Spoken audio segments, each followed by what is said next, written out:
Israel খেললে 2026 বিশ্বকাপে খেলবে না স্পেন, এমন বিস্ফোরক ঘোষণা দিয়েছে দেশটির সরকার। ইউরোভিশন থেকে নাম প্রত্যাহারের পর এবার ফুটবলেও একই পদক্ষেপের ইঙ্গিত দিল স্পেন।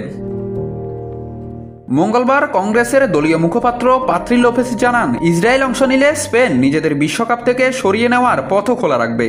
তিনি জানান, এই মুহূর্তে ইসরায়েল গাজা যে আক্রমণ চালাচ্ছে এটি আত্মরক্ষা নয়, এটি গণহত্যা।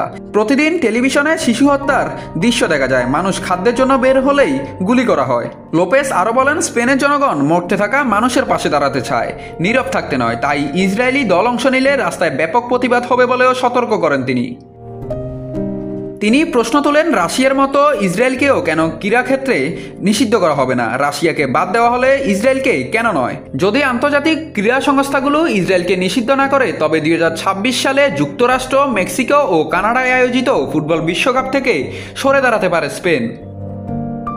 লোপেস দাবি করেন, বহু ফিলিস্তিনি খেলোয়াড়কে হত্যা করা হলেও আন্তর্জাতিক মহল কোনো প্রতিবাদ জানায়নি।